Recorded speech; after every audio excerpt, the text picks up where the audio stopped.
Shalom amigos, Israel despierta hoy entre dos sensaciones que conviven pero que no terminan de encajar. Por un lado, el alivio, el silencio después de los misiles, la vuelta, aunque sea parcial, a la rutina, salir, reencontrarse, incluso con los espacios de trabajo, volver a clases, ver despegar aviones otra vez. Pero por el otro, algo que no se va, las huellas, los ruidos que todavía nos sobresaltan, la sensación de que la próxima sirena puede sonar en cualquier momento y el norte que todavía sigue bajo fuego. A todo esto se suma una pregunta que empieza a repetirse con cada vez más fuerza en las calles, en los medios y en las casas. ¿Para esto pasamos por todo lo que pasamos? El precio ha sido y sigue siendo demasiado alto. Anoche se permitió dar a conocer que el sargento Tobel Yosef Lifshitz, de 20 años de la Brigada Golani, cayó en combate con terroristas de Hezbollah en una aldea chiita en el sur del Líbano. Esta tarde será sepultado en su ciudad natal, Beit Shean. Su nombre se suma a una lista demasiado larga. De todo esto y más vamos a hablar hoy, jueves 9 de abril, 22 del mes de Nisan, en el calendario hebreo. Bienvenidos a Israel a Diario. Israel a Diario cuenta con el auspicio de Fabián Levi, el agente de viajes de la comunidad latinoamericana en Israel. Les dejo sus datos de contacto, pueden comunicarse con él desde cualquier lugar del mundo. Y en medio de esta incertidumbre vuelve a aparecer una vez más la voz de Donald Trump, mientras en Israel muchos sostienen que los objetivos de la guerra no se cumplieron. El presidente estadounidense habla de victoria, pero al mismo tiempo deja claro que esto todavía no terminó. Esta madrugada Trump publicó el mensaje que vemos: todos los buques, aeronaves y personal militar de Estados Unidos, junto con municiones, armamento y todo lo demás necesario y apropiado para la persecución y destrucción letal de un enemigo ya sustancialmente debilitado, permanecerán en Irán y alrededores hasta que se cumpla íntegramente el acuerdo real alcanzado. Si por alguna razón no se cumple, decía Trump, lo cual él considera improbable, entonces comenzará nuevamente la guerra, más grande, mejor en sus palabras y más fuerte que nunca.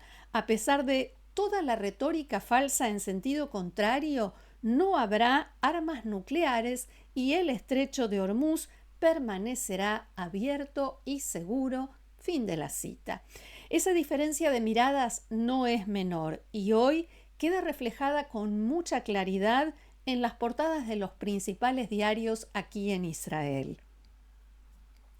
El diario Maariv abre su edición de hoy con citas de los tres protagonistas: Trump, una gran victoria; Netanyahu, una parada en el camino; Irán, Estados Unidos se rindió.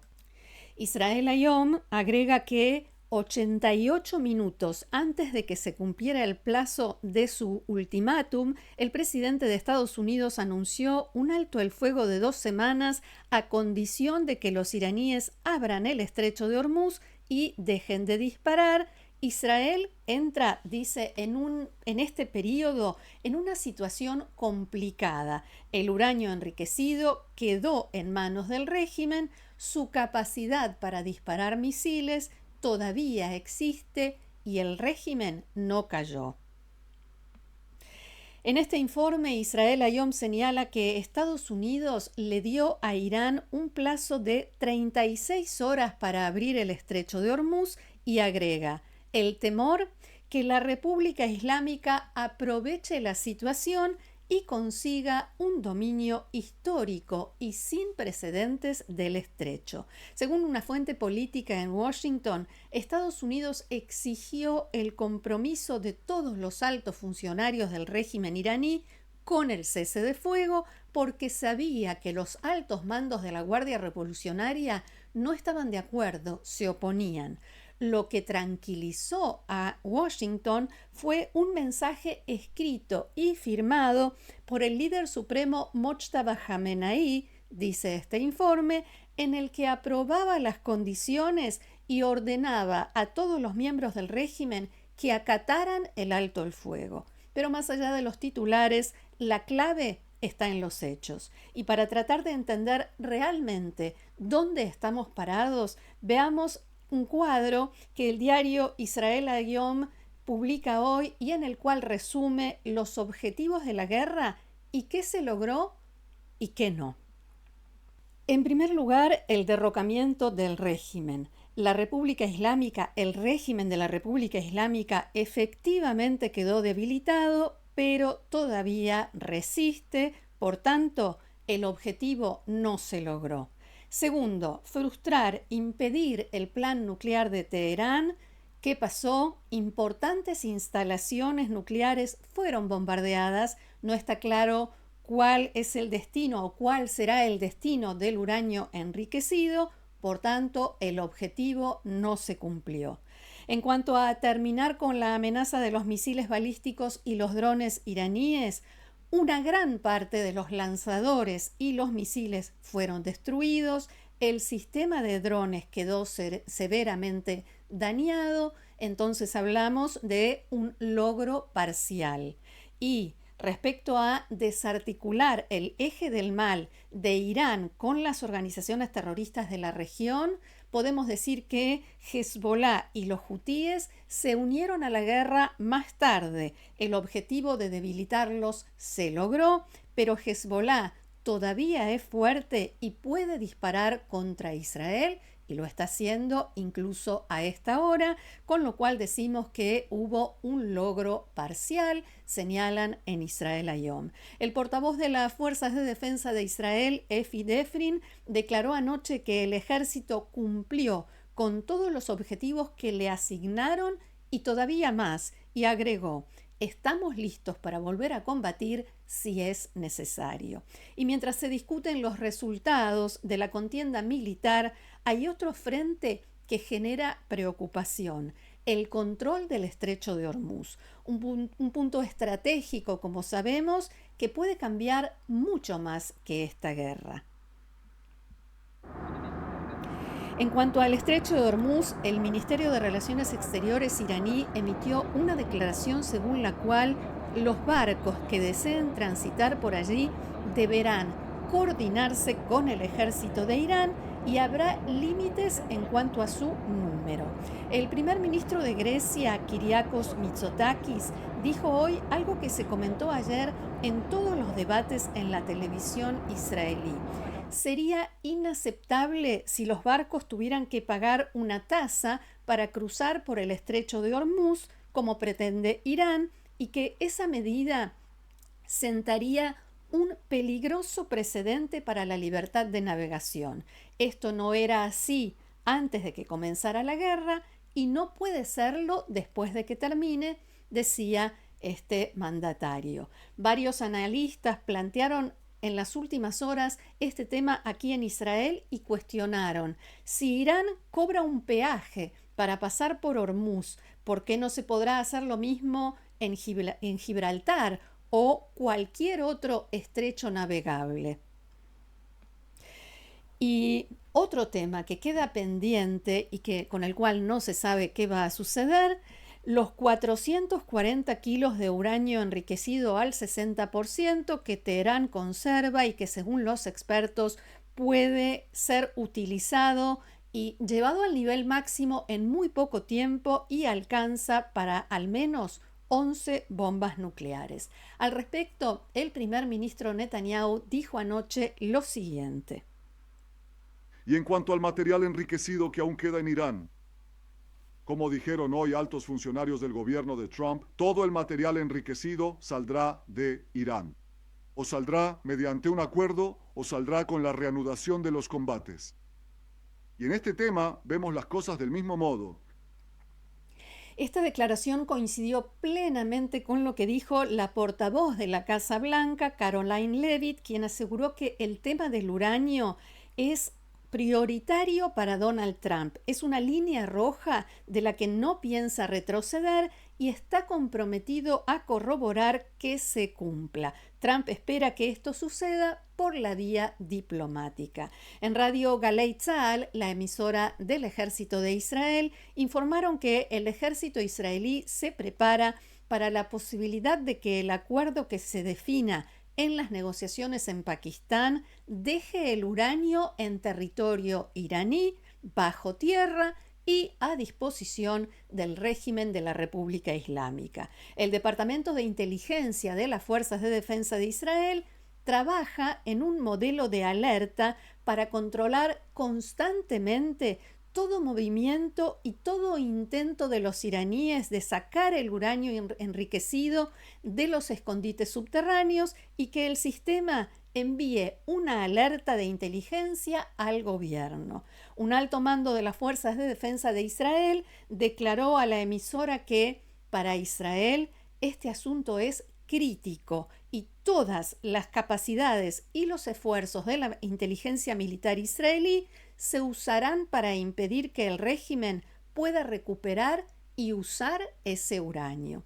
Esto requiere una constante vigilancia de los lugares donde se cree que el uranio está escondido, especialmente Isfahán, pero también Natanz. Además, según la fuente de Galei Tzahal, habrá cooperación de inteligencia con Estados Unidos, ya que este es un tema prioritario para los dos ejércitos y por eso se espera que el plan de acción sea conjunto. En declaraciones a Kan, Radio Nacional de Israel en hebreo, el ex jefe del Consejo de Seguridad Nacional de Israel, Eyal Hulata, dijo esta mañana que incluso si se resuelve este problema, Israel y Estados Unidos no podrán bajar la guardia y describió distintos escenarios que se podrían producir.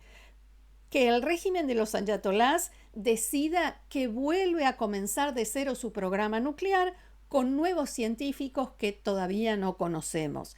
Que intente adquirir capacidad nuclear de otro país. El Estado de Israel ya se enfrentó a esto en el pasado cuando Siria adquirió un reactor nuclear de Corea del Norte y lo descubrimos, decía Hulata, en una operación de inteligencia casi de milagro. Todo esto nos acompañará en el futuro mientras subsista este régimen. Pero si hay un punto donde la desconexión entre los discursos y la realidad es total, es en el frente norte israelí, la guerra con Hezbollah. Y lo que ocurre sobre el terreno cuenta hoy una historia muy distinta. Israel y Estados Unidos sostienen que el alto el fuego incluye al Líbano. Irán y el mediador Pakistán dicen que no. El vicepresidente de Estados Unidos, J.D. Vance, declaró hace unas horas que Israel ofreció, abro comillas, moderar un poco sus acciones bélicas en el Líbano porque quieren asegurarse de que las negociaciones sean exitosas. Nada más lejos de la realidad. La Fuerza Aérea Israelí llevó a cabo ayer su mayor oleada de ataques aéreos hasta la fecha contra Hezbollah en una operación que el ejército llamó Oscuridad Eterna. Los ataques tuvieron lugar en 4 lugares donde el portavoz de las Fuerzas de Defensa de Israel difundió previamente avisos de evacuación a la población civil, desde el sur del Líbano, pasando por Beirut, el valle del Líbano y la zona este del país. Al menos 100 objetivos fueron atacados, entre ellos comandancias, las unidades de misiles y cohetes de Hezbollah, la unidad de drones y la fuerza Radwan, entrenada para invadir territorio israelí y llevar a cabo una masacre como la del 7 de octubre de 2023, pero en el norte del país. Buena parte de los ataques tuvieron lugar en Beirut, fuera del bastión de Hezbollah, la Dajia, en zonas donde el grupo terrorista intenta instalarse y recuperar fuerzas. Durante la noche, Hezbollah disparó 3 ráfagas de misiles contra los habitantes del norte de Israel y continuó por la mañana, como decía, el disparo de misiles sigue a esta hora. Hezbollah asumió la responsabilidad de los disparos en un comunicado en el que los definió como la respuesta a las violaciones del cese de fuego por parte de Israel. El gobierno libanés decretó hoy un día de duelo nacional debido a la gran cantidad de muertos en los ataques de ayer. Las autoridades libanesas informaron que la cifra es de 250. Durante la noche y esta mañana, la Fuerza Aérea Israelí continuó la ofensiva contra Hezbollah en el Líbano. Y el embajador de Irán en Pakistán difundió una publicación en la red social X y después la borró. El mensaje decía: a pesar del escepticismo de la opinión pública iraní debido a las reiteradas violaciones de la tregua por parte del régimen israelí, una delegación iraní llega esta noche a Islamabad para mantener conversaciones serias basadas en los 10 puntos propuestos por Irán. Después de la entrada en vigor del alto el fuego, Teherán llevó a cabo ataques contra instalaciones petroleras en Irán, Arabia Saudita, los Emiratos Árabes Unidos y Kuwait.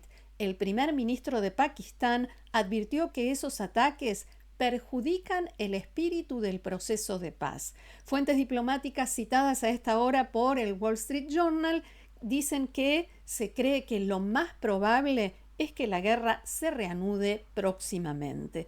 Todo parece indicar que las conversaciones en Islamabad efectivamente comenzarán, pero las partes solo dan declaraciones contradictorias y mantienen posturas muy distintas y muy distantes en cuestiones fundamentales: la financiación de la reconstrucción de Irán, el desmantelamiento del programa nuclear y el fin de la guerra entre Israel y Hezbollah.